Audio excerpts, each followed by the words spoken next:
So mga bossing, ilo-load test natin ngayon itong 3.6 kilowatt setup na order ng ating client from Panabo.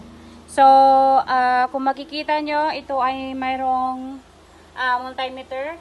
Nire-request siya ni client para kasi ito sa kanyang boarding house.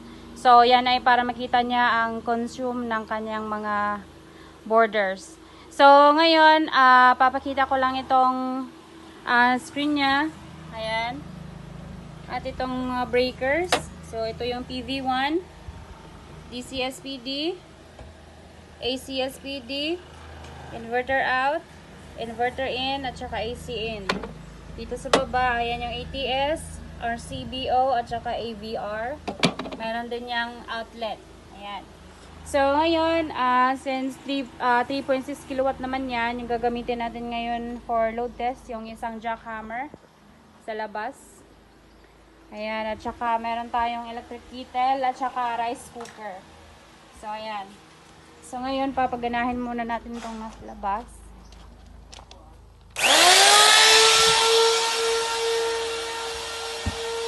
On din natin ito.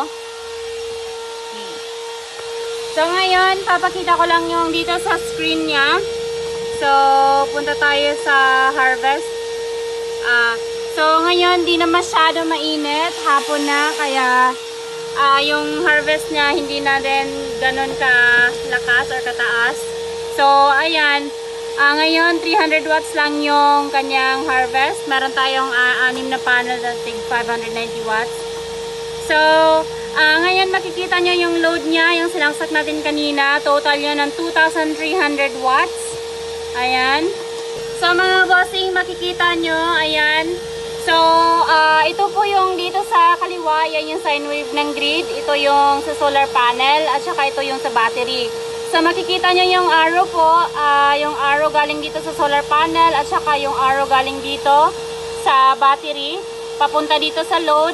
It means si solar at saka si battery yung nagsusupply ng load ng bahay. So walang arrow galing dito sa grid kasi alam naman niya na kaya ng ating battery at saka panel. So makikita niyo din yung percentage ng na-use up niya is 65% only. So kulang na kulang pa yung sinaksak natin, pwede pa nating dagdagan. So makikita nyo all goods yung setup ni client. So, mga bossing sa iba dyan na gustong mag-order, pwede nyo kaming i-message o if gusto nyong magpa-customize or magpa-specialize sa setup nyo kasi gagawin namin yan ng paraan mga bossing. So, ayan, i-ready na namin to para ma-drop off na po namin sa JNT at makarating na din to sa client namin. Maraming salamat po.